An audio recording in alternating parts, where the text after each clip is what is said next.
Hello there. Welcome back to the Rich Fritzky Show. It's great to have you with me.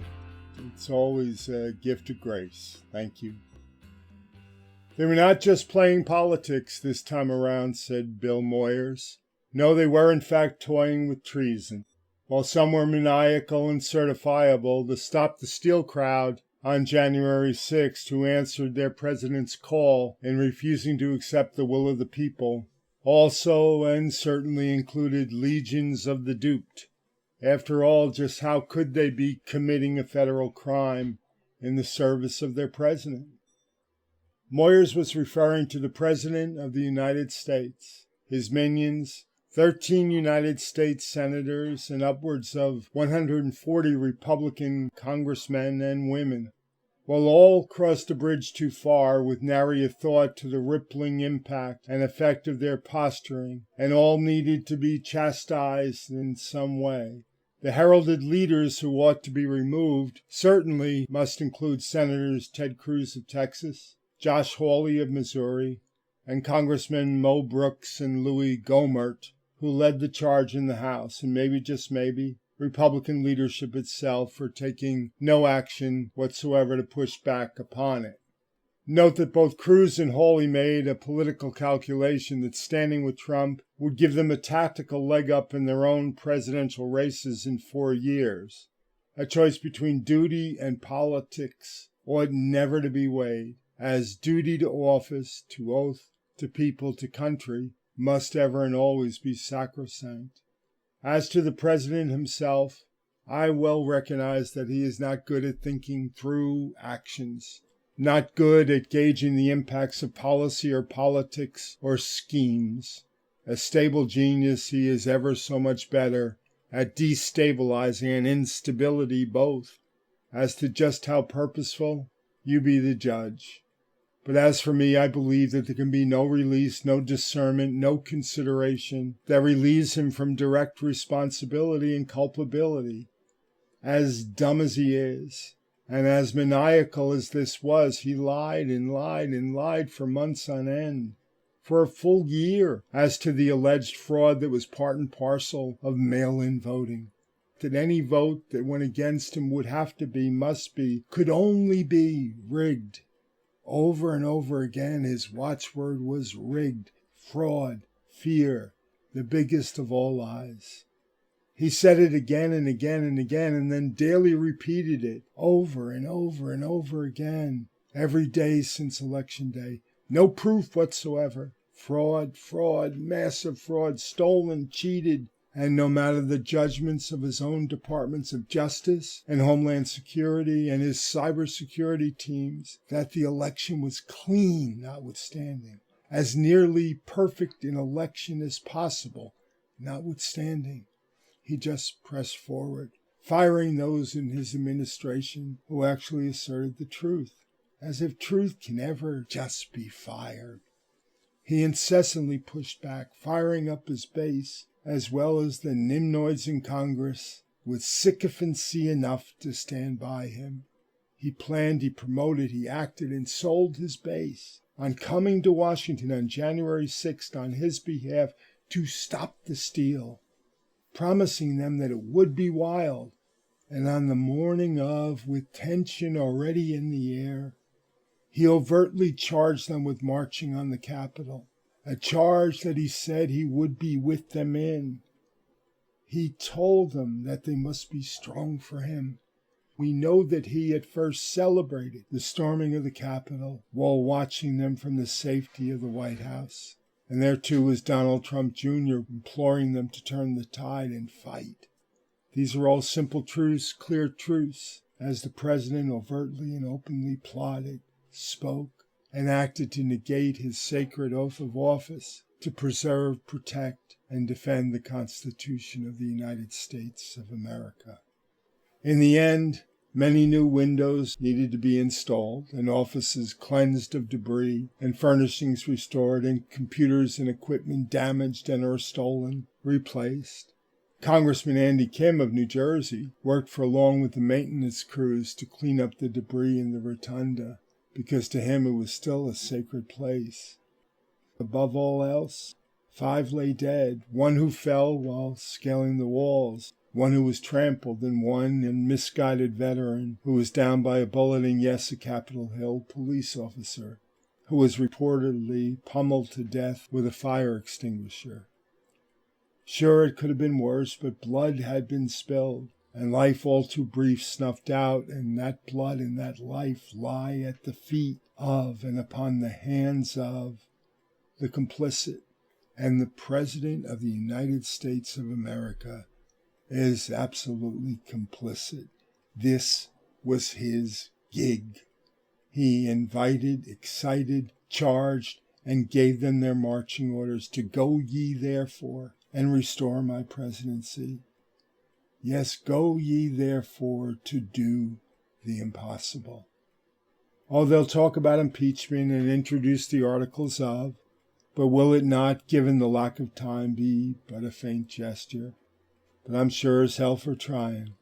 And as to tapping the 25th Amendment, Vice President Pence and the remnants of his cabinet outside of sunny Purdue seem to lack both the honor and or the rage to do what the moment demands. But I'm sure as hell for pressing them, and resignation is certainly not in the equation. So what? Well, is not the so what out there in the offing? Besides the tax and insurance fraud issues waiting for Donald Trump in the Southern District of New York, the inciting riot and accessory to murder charges could, should, ought to be in the offing from an actual Justice Department, and not the sham and disgrace and remnants of the present Justice Department, Trump's Justice Department. The whole damned fiasco was beyond doubt on him and his, and he is ultimately accountable for the terrible, unanticipated consequences. But no doubt forces will want to move beyond, and political calculations will be in the air. But, one hopes that justice might still be out there for him, for them. And now just a tangential thought. I'm confident that you have seen it as it was all over social media and universally played again and again on all major news outlets, parodied, defamed, mocked, resurfacing everywhere. It's the piece headlining Elizabeth from Knoxville in her exhaustion and confusion. Elizabeth and her "We were storming the Capitol" and her "It's a revolution." Maced Elizabeth, who more than likely and rather tasted crowd control's tear gas. My problem, and I may well be wrong in my assessment, and I have already been told so, is only that I was affected by her. I felt compassion, empathy, even a measure of understanding, as she bore all the signs of a once innocent, taken for a ride victim, manipulated by how many politicos and opportunists and true-believing friends and fashioners and mind manipulators, I have no idea. But our president and his minions were the ultimate manipulators, who called her a patriot worthy of their love, and they charged her, Elizabeth of Knoxville, with fighting in the revolution that would sustain the presidency of Donald Trump. They are not, after all supremacists or bigots or xenophobes. Some are just Elizabeth from Knoxville, who deemed herself a patriot in a battle that she was called to, by leaders who charged them with fighting on their behalf as they returned to the comforts of 1600 Pennsylvania Avenue. Trump Jr., Rudy, and the toadies. Trump, dishonorable alike in what he did and does, stayed true to himself. During Vietnam, it was as many as 6 reported deferments for bone spurs. And on this past January 6th, it may have been the simple white lie, 29,999. Do as I say, but not as I do. I'm going there with you. Oh, I'm going there with you. Sure enough, you poor suckers, you poor souls. You poor Elizabeth from Knoxville. Oddly enough, I have been haunted by the all of this, the trauma, the 4 years of governing via bullying and bullshitting, the diminution of civil rights, voting rights, goodness, honor, hope, peace.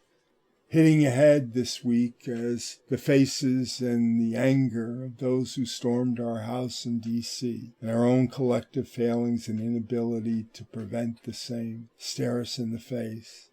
It all impacts, settles, haunts, affects. It manifested with me just last night in a way I never would have imagined. Just a Zoom gathering of family and well into it, when but a handful remained on. My son Billy reached into the distant past to share what was a truly funny story that revolved upon the sometimes dangerously innocent things that children do, that teenagers do, involving 4 of my sons and one of their friends. It occurred on a late summer Sunday night when Maggie and I had already gone to bed. Water balloons from an earlier battle remained that they decided to fire at passing motorists in the dark of night. Awoken by police that night, when Billy brought this up, I picked right back up upon my screaming at my boys 20-odd years ago about what could have been the unintended consequences of their actions that night, as shaken drivers, unsuspected drivers, just might onto all kinds of prospective horrors. Yes, that current issue of unintended consequences had to be swimming about in the membranes of my mind. Oh, I dove right back into the dark side of the story, scaring and even angering 2 of my daughters while befuddling all others left. I had to be rescued by my wife, who came running in to restore order as my steadily escalating voice had caught her attention. Bill's soul and mind had been entirely upon the humor, and with good reason, for there was this. We'll just call him D, a cop in town who was downright mean and thought he was all that, who just happened to be driving by. Window down, he took a direct and perfect hit. Bam! Like a shot, it struck. Cool liquid pours down his chest. He loudly radios, screaming, "Officer hit! Officer hit!"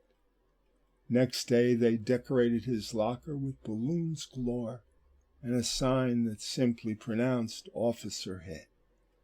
Then, too, in his rush to hide from the police, one of my bright boys, with water balloons still in hand, believe it or not, dashes in, pretending to sleep with arm outstretched, holding it out for all the cops to see.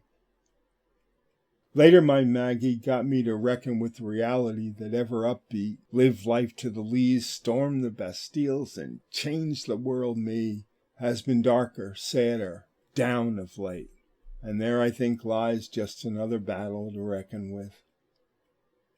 My Rosie, daughter number 4 of Ithaca, New York, quietly addressed the all of this the morning after by posting the final lines of an old piece I wrote quite some time ago called Credo, or I Believe.